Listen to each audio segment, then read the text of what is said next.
la mayor parte de los historiadores dicen que venimos del hombre de Cromañón, del hombre de Pekín, del hombre de Neandertal, que venimos de los changos y que venimos evolucionando, cuando estas evidencias históricas nos demuestran que hace 4.000 años, 4.500 años, eran muchísimo más inteligentes que nosotros. Entonces, o hace 4.000 años o 5.000 años el mundo estaba en la agricultura, cuando ni tractores tenían, y ya estamos hablando de que tenían conocimientos astrofísicos y astronómicos, arquitectónicos, con qué sierras cortaron las piedras de 200 toneladas, cómo los amontonaron en la pirámide de Giza, en el Cairo, en Egipto, con qué sierras de esmeril pueden haber tenido ese avanzado conocimiento para haber hecho lo que hacen, y han hecho cientos de experimentos para tratar de imitar o descubrir por qué las hicieron, y hasta este momento nadie lo ha podido saber. Pero cuando abrimos este libro, nos damos cuenta que mientras más nos acercamos al final de la consumación de la historia humana, más luz el Espíritu Santo nos va a revelar acerca de lo que ya está aquí escrito, pero no lo podíamos entender. Les voy a dar un ejemplo para que puedan ustedes comprender lo que trato de decirles. Hace 2600 años el libro de Daniel, que es el que vamos a ver ahorita rápidamente, le dice Dios a Daniel en el capítulo 12, versículo 4, en los últimos tiempos el conocimiento aumentará. Pero fíjense lo que le dice Dios a Daniel: sellar es poner un candado. Sella esta profecía y van a pasar 2600 años y nadie la va a entender. ¿Por qué? Porque es hasta los últimos tiempos. Entonces, todos estos siglos que han pasado, podían venir la gente y los teólogos y los escatólogos a Daniel y Apocalipsis, y pues no, pues es una confusión tremenda, y yo conozco cantidad de pastores que todavía me dicen que tienen miedo de predicar el Apocalipsis porque todavía no lo entienden y cronológicamente no lo han podido ordenar para poder desarrollarlo y enseñarlo. Esto es increíble. Pero cuando venimos a la Biblia y de veras tenemos la paciencia y la vida, quiero decirles algo, es muy importante para entender la Biblia ser puros sexualmente. Esto es la primerísima condición, la pureza del corazón. Nuestra vida tiene que estar limpia por dentro, nuestra alma, para que el Espíritu Santo no tenga ningún estorbo en revelar a mi mente y yo no tenga imágenes de pornografía, ni estar pensando con otra mujer que no es mi esposa, etcétera, etcétera. El Espíritu Santo es más sensible que una paloma, por eso se le compara con una paloma. Y Él sabe cuando tú ves a una mujer que no es tu esposa, cuando te aprovechas con tu novio o con tu novia, y todas estas cosas molestan a Dios, porque es un Dios santo. Pero eso sí, ¿verdad? Cuando se trata, a ver, explíqueme la predestinación. Y explíqueme esto, ¿y por qué no entiendo estas cosas? ¿Y sabes por qué? Por tu vida sucia.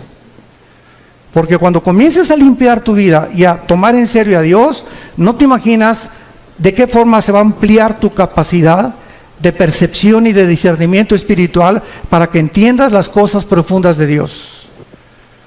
En uno de los salmos dice la Biblia: al pueblo Dios le dio a conocer sus obras, a Moisés sus caminos. Qué tremendo está esto.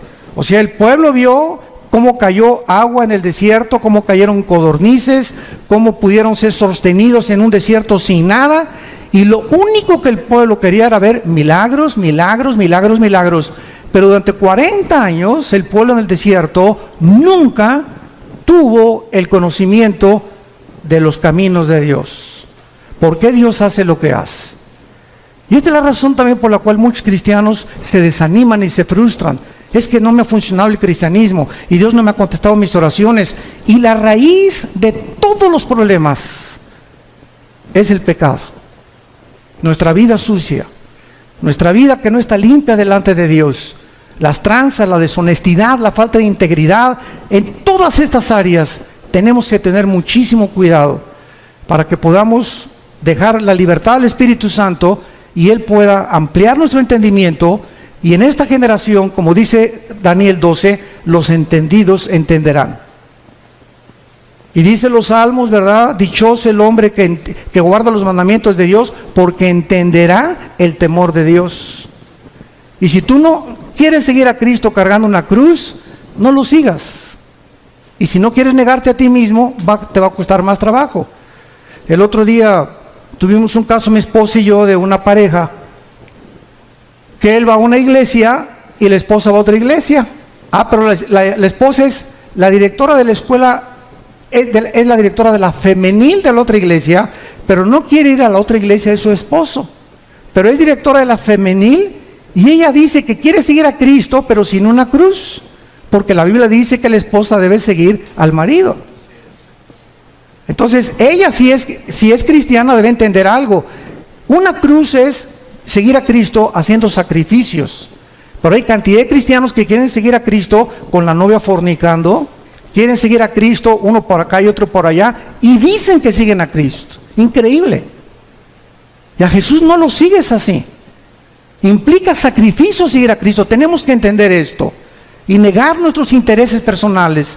Una mujer de Dios dice: Padre Santo, me gusta mi iglesia, pero mi esposo va a otra iglesia, y a menos que no sea una secta, no tienes por qué seguirlo. Pero no era una secta, era otra denominación.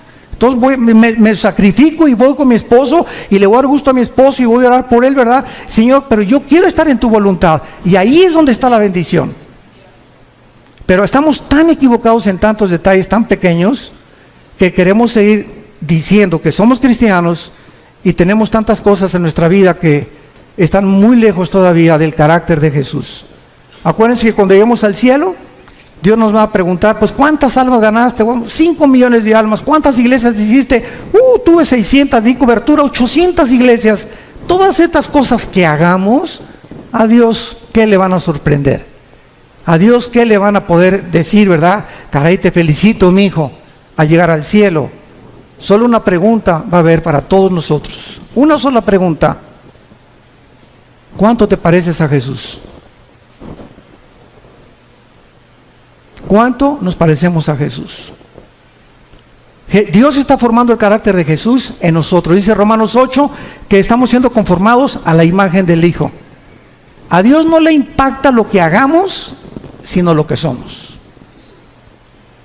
Hay misioneros que yo conozco y pastores que tienen, en toda su vida ganaron 4, 5, 6 almas, o tuvieron discípulos como el que nos guió a mi hermano Alejandro y a mí, un misionero norteamericano bautista que nos ganó para Cristo, y ganó solamente a 7 personas. Él oró por 7 discípulos. Vino a México y le dijo: Señor, dame 7 discípulos en México, en la Ciudad de México. Y mi hermano y yo fuimos de los privilegiados de estar con este hombre de Dios. Y él se murió y nada más ganó a 7 discípulos. Y los 7 discípulos somos los 7 cristianos ganadores de almas, y estamos en el ministerio de Cristo. Cuando lleguemos al cielo, todo el fruto que podamos nosotros tener va a ser para Él. Pero Él supo lo que es servir a Dios. Entonces no se trata también de tener grandes multitudes y grandes aquí, cosas por acá, porque ahorita es lo que más llama la atención. Ahorita se trata de hacer discípulos. Yo te pregunto a ti que eres cristiano, desde que tú te convertiste, ¿a cuántas almas has ganado para Jesús? Nadie levante la mano. ¿A quiénes les has hablado desde que te convertiste de Jesús? ¿Tienes a alguien en tu casa, tu hija, tu hijo, tu primo, tu mamá, a quien estés discipulando? ¿A quien le compartas lo que aprendes los domingos en la iglesia o en los seminarios? ¿O todo para acá, todo para acá, todo para acá y nada para allá? Y lo que Dios nos da es para bendecir. No recibimos nada que guardemos para nosotros. Todo es, Dios me lo da para darlo. Me da conocimiento para alimentar. Me bendice para que yo sea de bendición. Me fortalece para que yo fortalezca. Me anima para que yo anime. Nunca nos quedamos con nada, porque es cuando comenzamos a vivir para nuestros propios intereses. El anticristo va a ser la personificación de la maldad, la obra de arte de Satanás. Dice en el libro de Daniel capítulo 8 versículo 23: y al fin del reinado de estos, está hablando de Babilonia, el actual Irán, que Babilonia es Irak, lo vamos a ver ahorita. Irak, Irán, Grecia y lo que fue el antiguo Imperio Romano. Cuando terminaran estos 4 naciones y desaparecieran del mapa, y volviera otra vez el anticristo a resurgirlas otra vez y a revivir el antiguo imperio romano y el imperio griego para que el anticristo pueda preparar su entrada, dice la Biblia que cuando los transgresores lleguen al colmo, se manifestará un rey altivo de rostro, entendido en enigmas. En otras palabras, Dios no va a levantar al anticristo hasta que la raza humana llegue al colmo. Yo les pregunto, ¿qué es llegar al colmo? La Biblia nos los enseña. Hubo dos ciudades en la Biblia, en Génesis 18 y 19, Sodoma y Gomorra. Y Dios le dijo a Abraham, oye Abraham, ven para acá.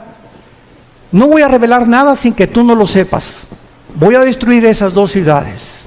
¿Pero por qué? Le dice Abraham. Porque no hay justos en las ciudades. No los voy a destruir por la depravación sexual que hay, sino porque no hay justos suficientes para que yo no las destruya. ¡Qué tremenda lección de Dios! Y pues ya saben todos, ¿verdad?, que Abraham le dijo a Dios, oye, si hay 50 justos, la perdono. 40, la perdono. No encontraron más que uno solo, Lot. Porque hasta la esposa se quedó convertida de sal. Entonces vemos que Dios actúa cuando llegan al colmo las maldades y cuando los buenos ya no hacen nada. Dice el dicho que los malos duran hasta que los buenos no hacen nada. Entonces vivimos una época, como les decía en la mañana del desayuno, donde estamos acostumbrándonos a que sea normal la inmoralidad que nos rodea. Las revistas, vas al dentista y revistas de pornografía. En la mañana Vidito y Capulina también ya, quién sabe, con chavas arriba de sus rodillas. En las telenovelas ya es un asco, ¿verdad? Todas las cosas que pasan, las películas. Ya es impresionante por todos lados las espectaculares, ya de descarados. Tú vas ahorita, por ejemplo, a Toronto, Canadá, y hay una mujer desnuda de casi 50 metros de altura, el espectacular. Vas a Alemania y en los trenes hay puras fotos pornográficas en los trenes, en los metros de Alemania. En Holanda ni se diga. Entonces estamos llegando a un punto en el mundo donde no nos damos cuenta que está ardiendo el mundo, nuestros hijos están siendo arrastrados. Hay más de 17 millones de sitios pornográficos en el internet. Y tus hijos y mis hijos tienen acceso al internet.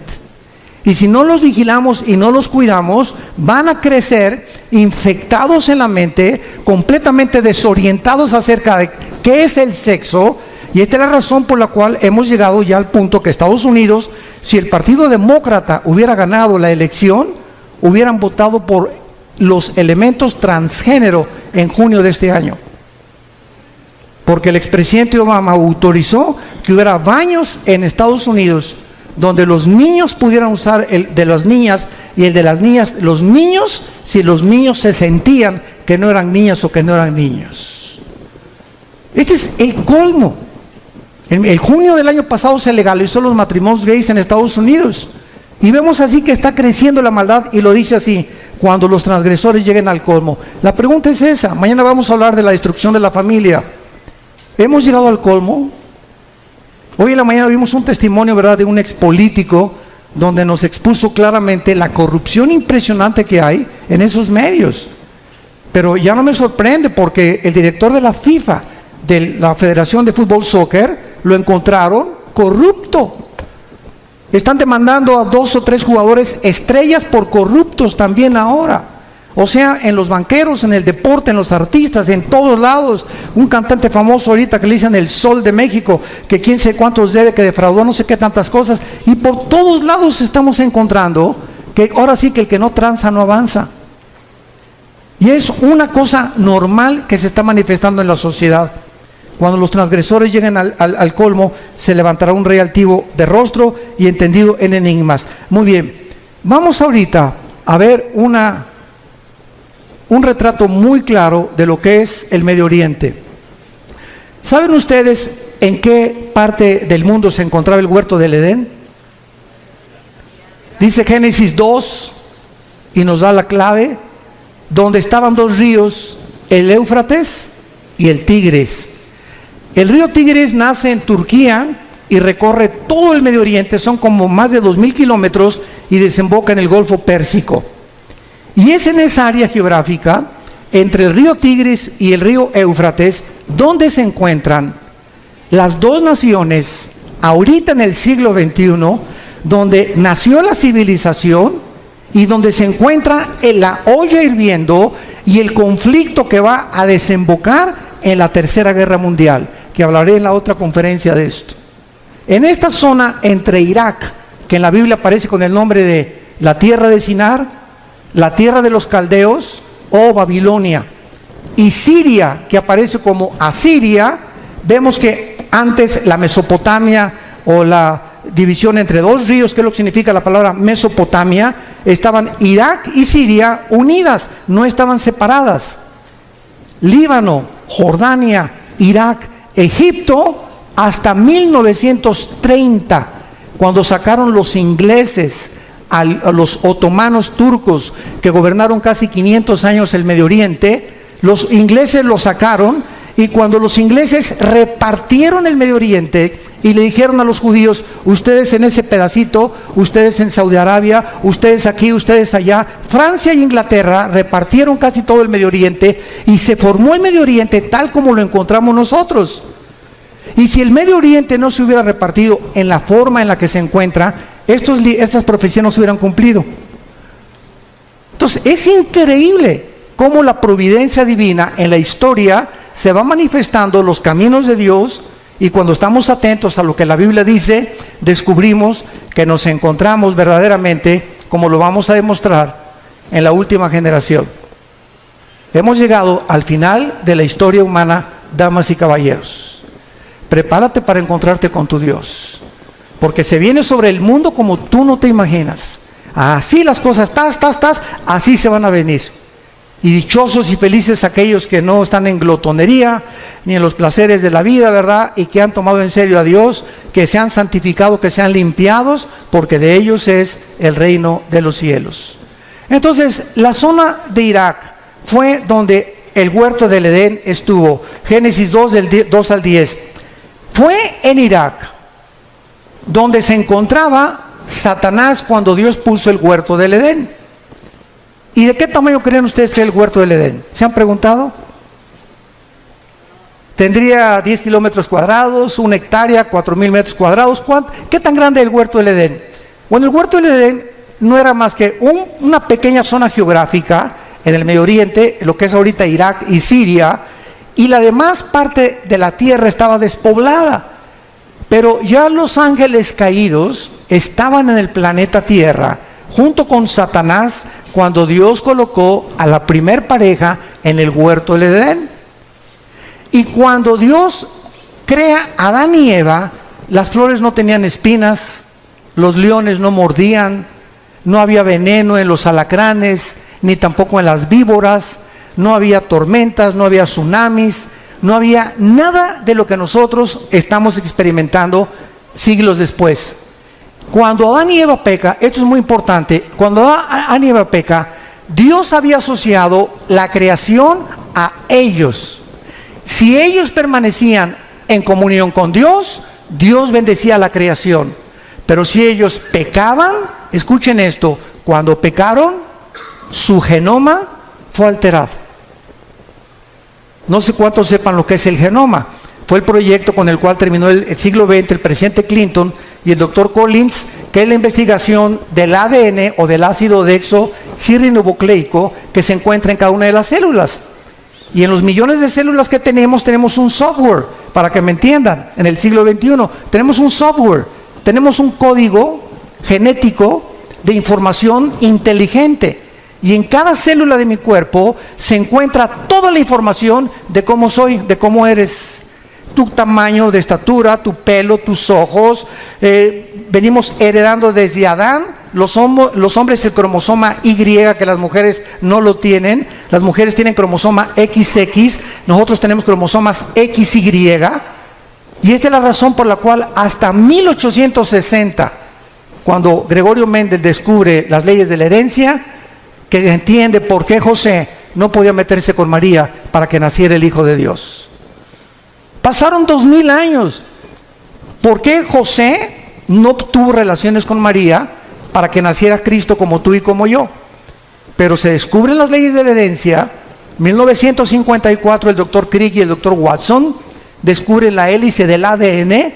El siglo XX termina con el descubrimiento más grande científico de la historia, el proyecto del genoma humano, donde dice el presidente Clinton en la Casa Blanca: hemos entrado por primera vez a descubrir el libro de la vida. Y desde que el hombre comienza a introducirse en el ADN y a investigar el ADN, que es lo que determina nuestra genética de cada uno de nosotros, descubre la mayor parte de los científicos ateos que era imposible que viniéramos de Chita, que la mentira y el fraude intelectual más grande del siglo XX, darwiniano, como decía el ministro de propaganda de Adolfo Hitler, Joseph Goebbels, cuando una mentira se predica 10 años, 100 años, se acaba aceptando como una verdad.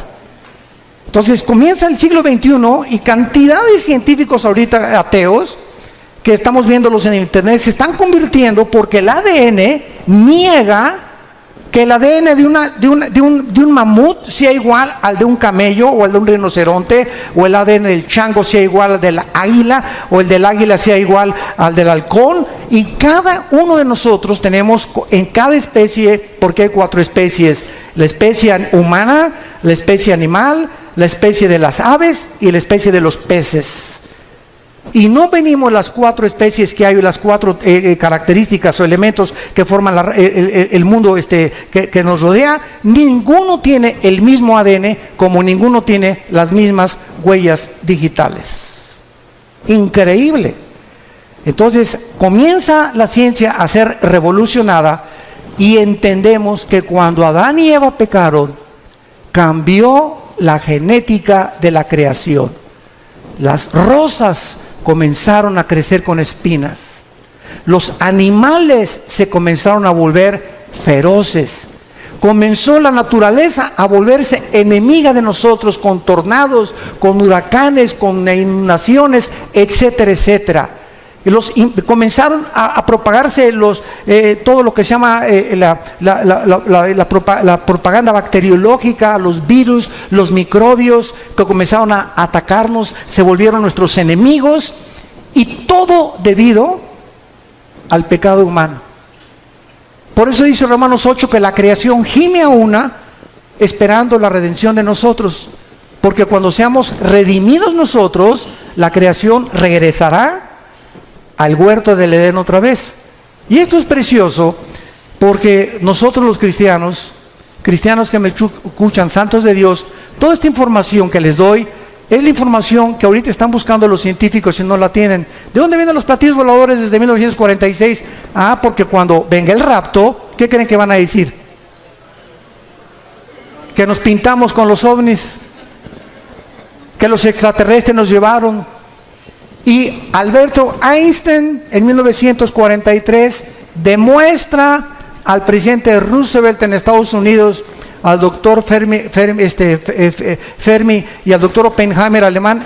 Alberto Einstein demuestra con su famosa teoría E igual a mc al cuadrado, la energía es igual a la masa por la velocidad de la luz al cuadrado, que la conquista del espacio es imposible científicamente, por 2 razones: la velocidad y el tiempo. Si sacamos una nave y nos vamos ahorita a Marte, van a pasar, pongan ustedes que nos vamos a la velocidad 300,000 kilómetros por segundo, que es la velocidad de un año luz. Vamos a esa velocidad, llegamos a Marte y pasaron 1 año. Aquí en la Tierra pasaron 5 años. Entonces, si tu esposo tiene 30 años y se va a Marte, y tú tienes 25, él te lleva 5 años de edad, y allá pasan 10 años, cuando él regrese, tú vas a parecer su abuela. Y además, ninguna nave podría ser construida jamás que pudiera evadir los millones de piedritas minúsculas que existen en el espacio, porque la destruiría a la velocidad de la luz. Así que todas esas yo le llamo marihuanadas. de que la guerra de las galaxias y por aquí, por allá, etcétera, etcétera, son los pininos y la imaginación, porque, ¿verdad? Julio Verne, Walt Disney, no se puede detener la imaginación humana. Pero ya la Biblia lo decía en Hechos 17 también, cuando Pablo les predicó a los filósofos en Atenas, que Dios hizo el cielo y la tierra y fijó los límites de habitación del ser humano. Entonces, todo lo que está pasando ahorita en el mundo está siendo preparado para la culminación del último acto de Dios. Y Dios no quiere que ni tú ni yo estemos desapercibidos y que no nos agarre como ladrón en la noche, porque vendrá así. Y si llega la oportunidad a tu vida y Dios te quiere usar para algo en este tiempo y tú no estabas listo, no estás preparado, has estado jugando con Dios en los últimos meses, últimos años, la oportunidad no te vuelve a venir. Dios no necesita a ninguno de nosotros. Nadie somos indispensables. Se brinca y Dios agarra a Pepe, o agarra a Carmelita, o a Lupita, o a Juan, pero Dios termina su plan. Nos da el privilegio que seamos nosotros los que le sirvamos.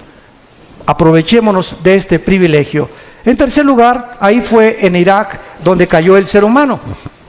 En cuarto lugar, ahí fue en Irak donde se profetizó, Génesis 3:15, la primera profecía de que el Mesías destruiría a la semilla de Satanás, y la semilla de Satanás bloquearía el nacimiento de la Virgen María, que sería Jesucristo. En quinto lugar, ahí se ilustró el primer evangelio, Génesis 3:21, cuando Dios viste al hombre. Es el primer evangelio predicado en imágenes. Es Dios el que nos cubre. Tiene que haber sangre derramada, porque sin derramamiento de sangre no hay remisión de pecados, y es Dios el que toma la iniciativa para salvarte y para salvarme.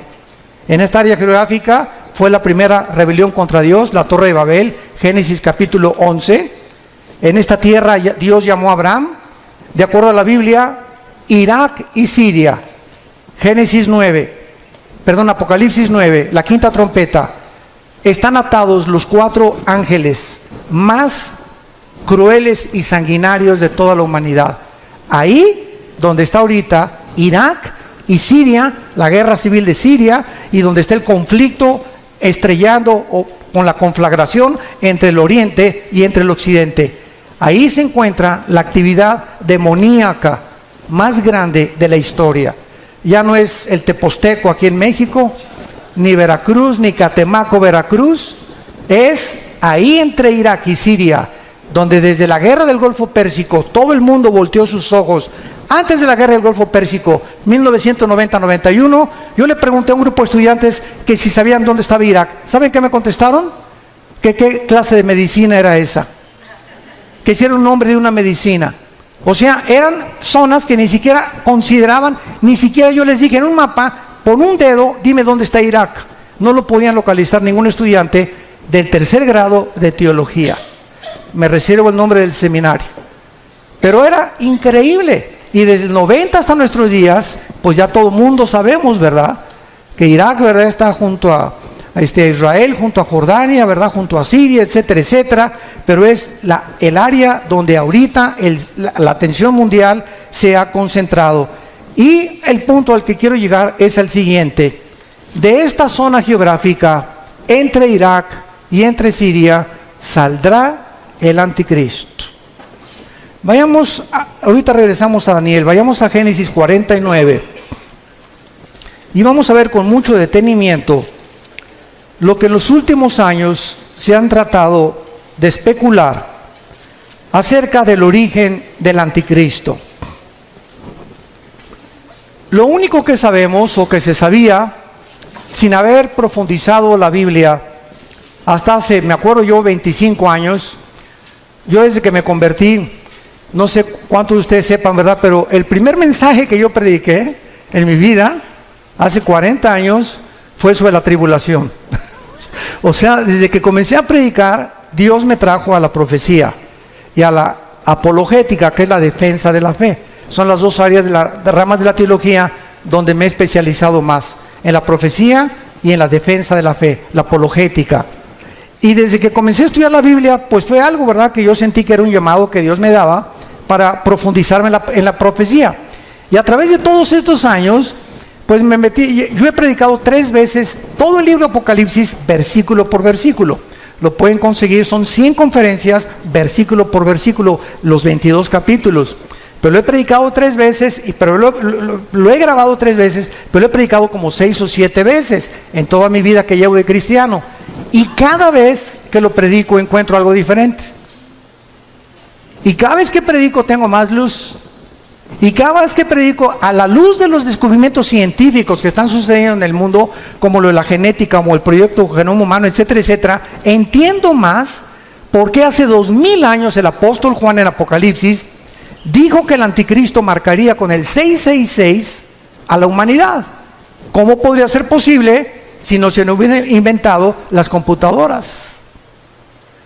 ¿Cómo podíamos ser posible que en el capítulo 11 de Apocalipsis, cuando se maten a los 2 testigos, dice que todas las tribus y todas las lenguas verán al mismo tiempo el mismo evento? ¿Cómo podría ser posible si no se hubieran inventado los satélites de comunicación en los 70 del siglo pasado? Entonces todo va cobrando sentido conforme la ciencia va aumentando y nosotros decimos, ¿verdad? La Biblia tenía razón. Hasta que se descubre la genética, se entiende por qué María no podía tener relaciones con José. Porque si José se hubiera metido con María, el esperma Y, el cromosoma Y del varón, viene infectado desde Adán, porque nosotros transmitimos el pecado. La mujer es la receptora, nosotros traemos la semilla, los varones. Si José se mete con María, Cristo nace como naciste tú y como nací yo, en pecado. No hubiera podido pagar por nosotros. Tenía que nacer con un cromosoma que fuera el Espíritu Santo el que fertilizara el óvulo o las 2 X de los cromosomas de María, para que Dios pusiera el cromosoma Y de una forma divina y el Hijo de Dios naciera hombre y naciera Dios también. Todas estas cosas las comenzamos a comprender gracias a los descubrimientos de la ciencia. Y cuando la ciencia descubre algo, la ciencia dice, la Biblia se nos adelantó. Y la Biblia es más moderna que el periódico Mañana en la Mañana. Todo lo que estamos viendo ahorita, ya la Biblia lo decía, pero pues los cristianos siguen con Ricas y Famosas, el Calimán, las telenovelas, peleándose, viviendo en pecado, queriendo saber cosas y teología, y me quiero ser pastor, o quiero ser misionero, o por qué no bendice Dios mi hogar, por qué no tengo dinero, por qué no prospero, etcétera, etcétera, simplemente porque hay una sola condición. La bendición para la bendición es la obediencia. No hay más, así de sencillo. Tú obedece este libro y obedece lo que Dios te dice, no te imaginas, no tienes la menor idea de cómo Dios te va a bendecir. En Génesis 49 dice el versículo 16 y 17 una profecía que hizo Jacob antes de morir. Dan juzgará a su pueblo. Dan era una tribu, como una de las tribus de Israel. Será Dan serpiente junto al camino, víbora junto a la senda, que muerde los talones del caballo y hace caer hacia atrás al jinete. Muy bien, de acuerdo a esta profecía, hace 25 años, yo estuve de acuerdo también. Y de acuerdo a Daniel 11, 35 y 36, que dice que el anticristo del amor de sus padres no hará caso. Y de muchas otras que parecen que el anticristo sería judío. Resulta que comenzamos a escarbar más la Biblia. Como vayamos ahora a Isaías capítulo 10, rápidamente, Isaías 10.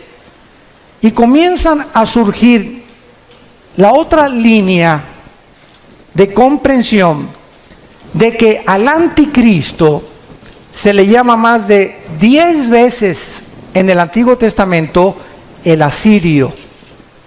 El asirio, o sea, de la región geográfica donde se encuentra ahorita ISIS, el grupo terrorista radical islámico, ISIS.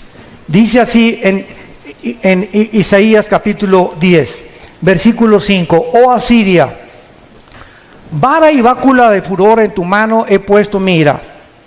Le mandaré contra una nación pérfida y sobre el pueblo de mira, o sea Israel, para que quite despojos, arrebete presa, tas. Versículo 12, ojo, pero acontecerá.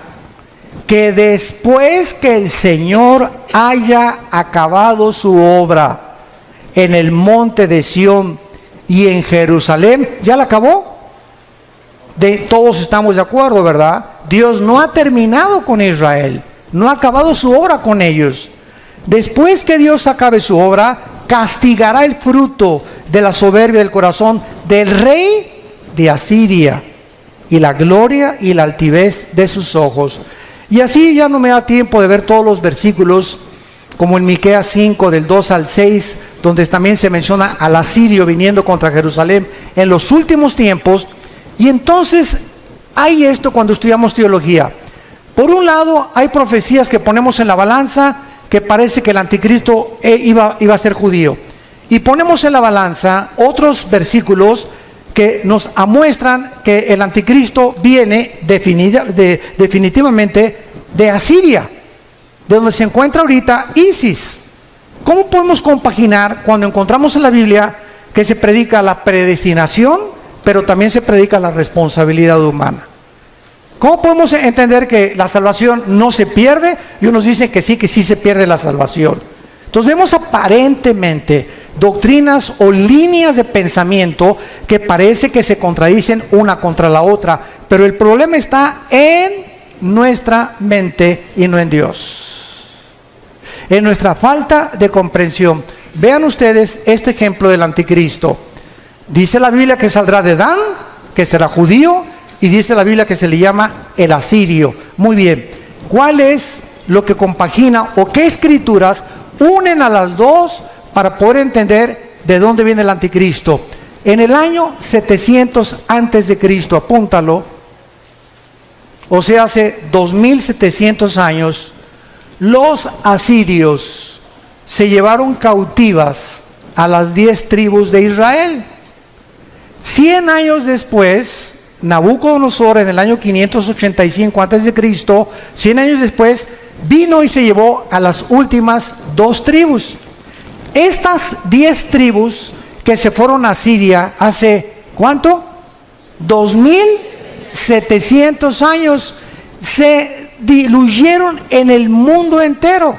Y ahorita los judíos no saben quiénes son. Hay judíos mexicanos que a lo mejor tú eres y no lo sabes. Hay negritos, hay costarricenses, hay italianos, hay brasileños, hay españoles, hay ingleses. Están revueltos en el mundo los judíos.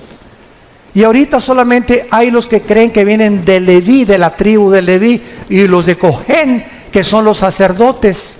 Pero de las 10 tribus desaparecidas es el misterio que solo Dios sabe, que los va a levantar 12,000 de cada tribu en Apocalipsis 7. Entonces, ¿cuál es la respuesta?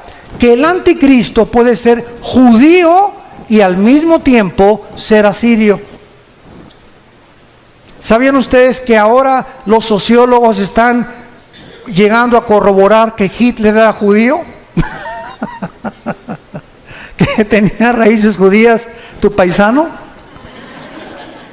Increíble, ¿no?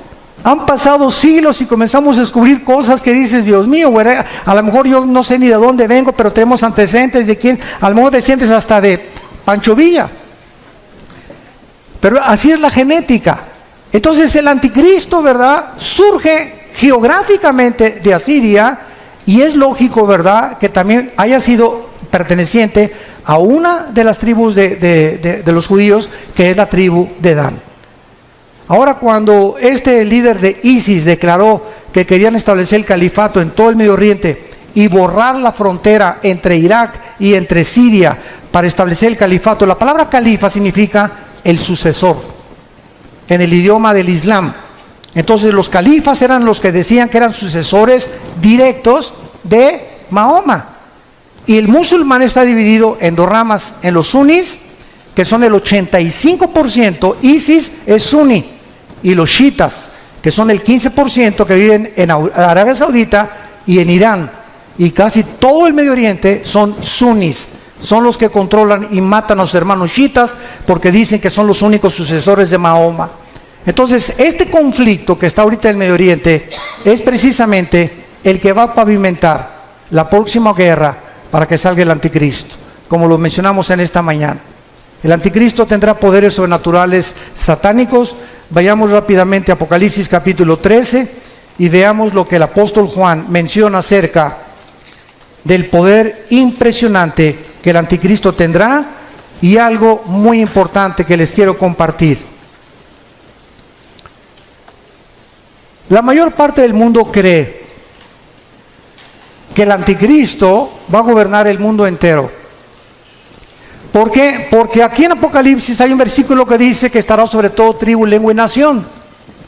Pero lo mismo se dijo de Nabucodonosor en su tiempo, y era tribu, lengua y nación del tiempo en que Nabucodonosor vivió y de la nación de Babilonia. Alejandro el Magno se menciona que también abarcó el mundo entero conocido. ¿Cómo sabemos que el anticristo no va a gobernar todo el mundo? Porque en Daniel 11, 40 al 45 dice que el rey del sur se levantará contra el rey del norte, harán guerra contra el anticristo tendrá que destruir Egipto, y en Apocalipsis 16, 12 al 16, dice que los reyes del oriente vienen al Armagedón, Joel capítulo 3, al valle del Megiddo o al valle de Jezreel, a pelear contra el anticristo.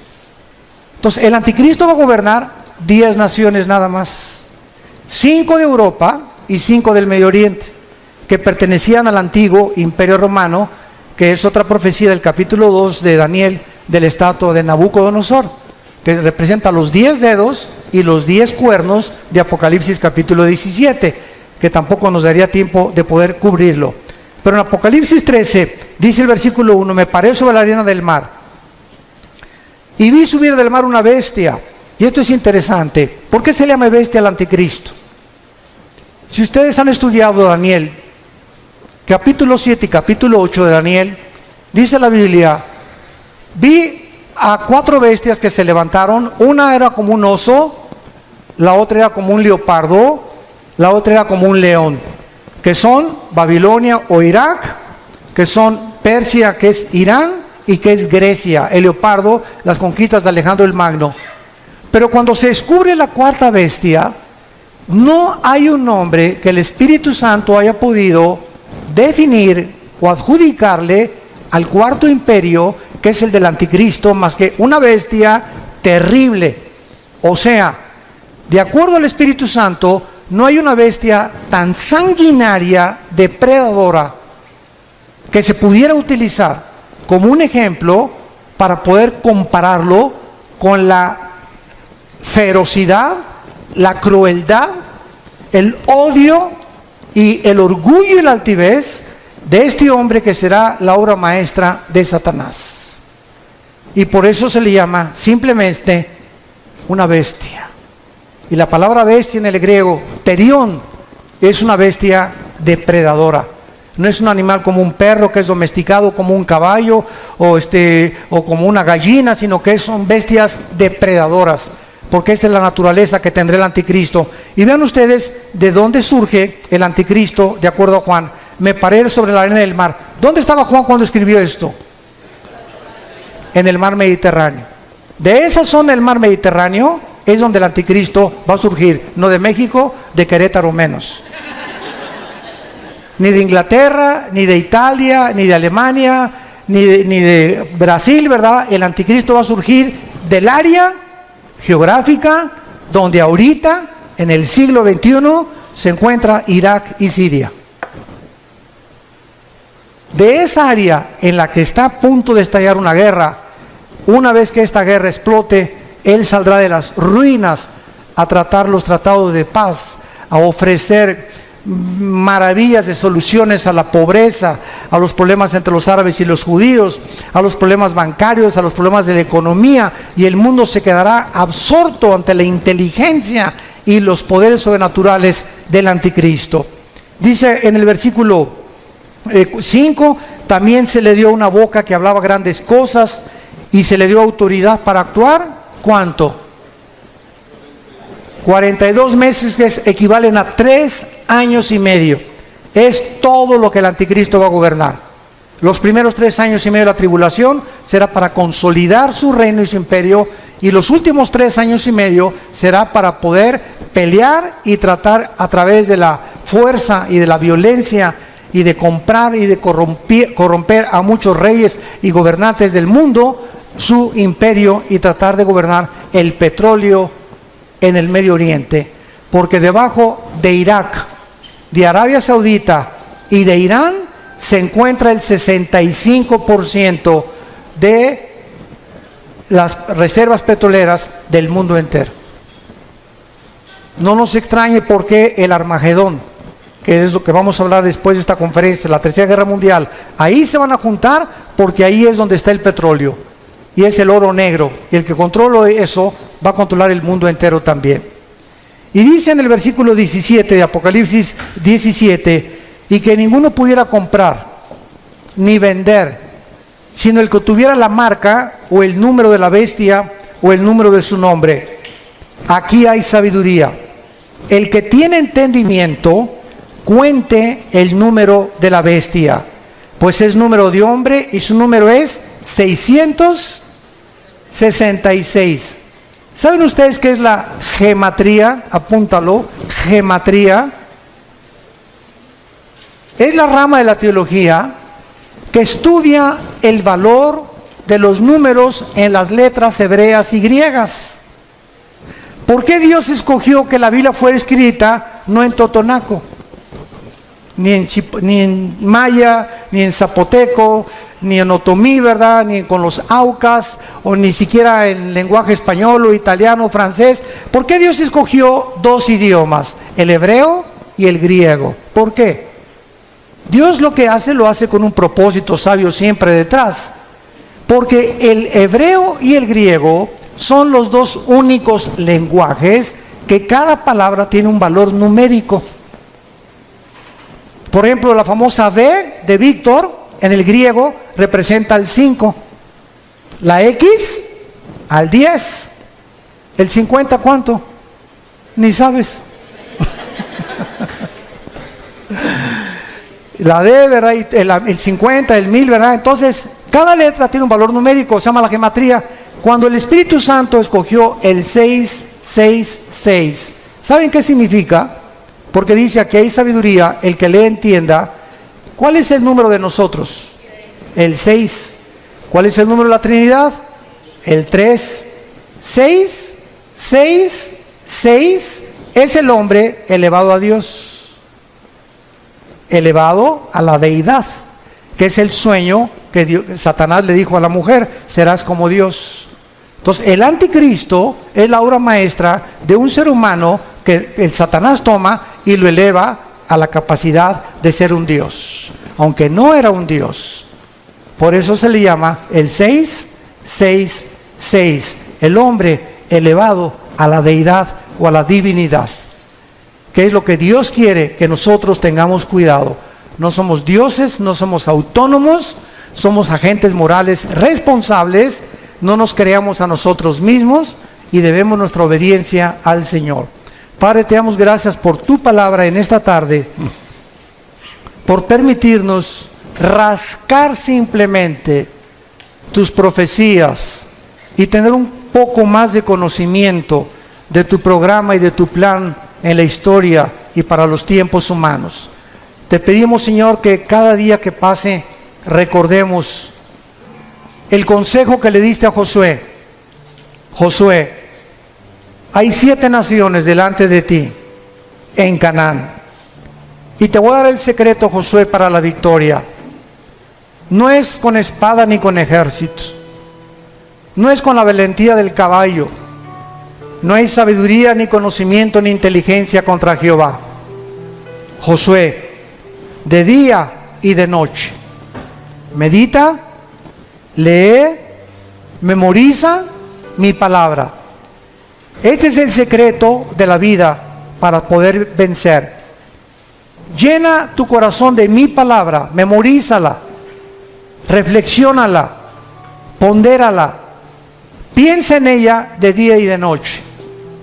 Y te prometo algo, Josué, todo lo que hagas va a prosperar, porque has creído lo que te he dicho. Oh Dios, que podamos ser hombres y mujeres de tu palabra, que podamos tomar en serio tu palabra, que no solamente la leamos el domingo o un devocional de 15 minutos, sino que la memoricemos, la estudiemos, la profundicemos y la guardemos en nuestro corazón todos los días, para que descubramos el poder, la energía que nos da tu palabra para sostener nuestro cuerpo